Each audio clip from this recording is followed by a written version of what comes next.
Imagine uma rainha tão poderosa e determinada que conseguiu mudar o curso de uma nação inteira, desafiando profetas, reis e até mesmo o próprio Deus. Jezabel, um nome que ecoa até hoje como sinônimo de maldade e corrupção, é uma figura que fascina e assombra ao mesmo tempo. Sua história é repleta de intrigas políticas, confrontos sobrenaturais e uma queda dramática que marcou para sempre as páginas da Bíblia. Neste vídeo, vamos desvendar os segredos e os detalhes obscuros da vida de Jezabel, a rainha que ousou enfrentar o destino e pagou o preço mais alto. Prepare-se para uma jornada fascinante através do tempo, onde poder, traição e julgamento se entrelaçam em um conto inesquecível. A história de Jezabel é uma das mais intrigantes e sombrias narrativas do Antigo Testamento, encontrando-se principalmente nos livros de 1 e 2 Reis. Para entender plenamente quem foi Jezabel, é crucial mergulhar no contexto histórico e cultural da época. Jezabel era filha de Etaal, rei dos Sidônios e sacerdote de Astarote, uma deusa cananeia. Seu casamento com Acabe, rei de Israel, não foi apenas uma união política, mas também um movimento estratégico que selava uma aliança entre Israel e Fenícia, fortalecendo ambos os reinos economicamente e militarmente. Desde o início, Jezabel demonstrou ser uma mulher de grande determinação e influência. Diferente das esposas reais tradicionais, que muitas vezes permaneciam nos bastidores, Jezabel emergiu como uma figura poderosa ao lado de Acabe. Ela não apenas influenciou seu marido, mas também desempenhou um papel ativo nas decisões políticas e religiosas do reino. Um dos aspectos mais notáveis da história de Jezabel foi sua determinação em estabelecer a adoração a Baal em Israel. Baal era o deus da tempestade e fertilidade dos cananeus, e sua adoração envolvia rituais elaborados e, muitas vezes, práticas que os israelitas consideravam abomináveis. Para promover o culto a Baal, Jezabel construiu templos e altares em Samaria, a capital do reino do norte de Israel. Além disso, ela trouxe consigo um grande número de profetas de Baal e Astarote, estabelecendo um sistema religioso paralelo que desafiava diretamente a fé tradicional israelita no Deus de Abraão, Isaque e Jacó. A introdução de baalismo em Israel levou a um confronto inevitável com os profetas de Yahvé. O mais proeminente desses profetas foi Elias. A rivalidade entre Elias e Jezabel é um dos conflitos mais dramáticos do Antigo Testamento. Elias, sob a direção divina, confrontou Acabe e Jezabel diretamente, declarando que a seca e a fome que assolavam Israel eram um julgamento de Deus pela idolatria promovida por Jezabel. Este confronto culminou no famoso desafio no Monte Carmelo, onde Elias propôs um teste para provar quem era o verdadeiro Deus, Yahvé ou Baal. No Monte Carmelo, Elias e os profetas de Baal prepararam sacrifícios, mas sem acender o fogo. Elias desafiou os profetas de Baal a invocarem seu Deus para que ele enviasse fogo do céu. Apesar de suas fervorosas súplicas e rituais, Baal não respondeu.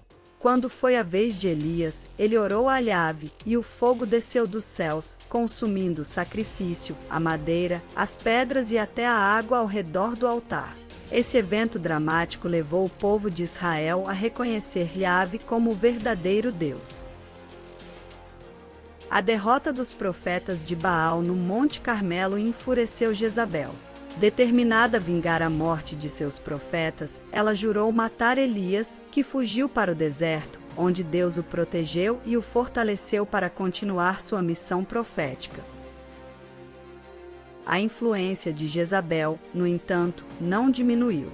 Ela continuou a exercer seu poder e manipulação, especialmente em um episódio infame envolvendo a vinha de Nabote. Acabe cobiçou a vinha de Nabote, um homem justo que se recusou a vender sua herança ancestral. Jezabel, então, arquitetou um plano malévolo para adquirir a vinha. Ela escreveu cartas em nome do rei, ordenando que Nabote fosse falsamente acusado de blasfêmia e apedrejado até a morte. Com Nabote morto, Acabe tomou posse de sua vinha. O assassinato de Nabote provocou a ira de Deus, e Elias foi enviado para confrontar Acabe mais uma vez. Elias profetizou que tanto Acabe quanto Jezabel enfrentariam um fim trágico por causa de seus pecados. Acabe eventualmente morreu em batalha, e a profecia de Elias começou a se cumprir. Depois da morte de Acabe, Jezabel continuou a exercer influência através de seus filhos, que se tornaram reis de Israel. No entanto, sua queda estava próxima. Jeú, um comandante militar, foi ungido por um profeta enviado por Eliseu, o sucessor de Elias, para se tornar o novo rei de Israel. Jeú liderou uma revolta contra a casa de Acabe, eliminando seus descendentes e aliados. A morte de Jezabel é uma das cenas mais vívidas e dramáticas da Bíblia.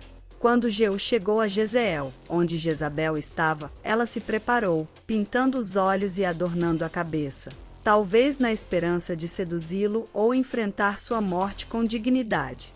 Jeú ordenou que os eunucos que a serviam a lançassem pela janela. Jezabel caiu, e seu corpo foi pisoteado pelos cavalos de Jeú. Cumprindo a profecia de Elias, os cães devoraram o corpo de Jezabel, deixando apenas seu crânio, pés e as palmas das mãos. Este fim brutal simbolizava o julgamento divino sobre uma rainha que tinha desafiado abertamente a Deus e promovido a idolatria e a injustiça. A história de Jezabel não termina com sua morte.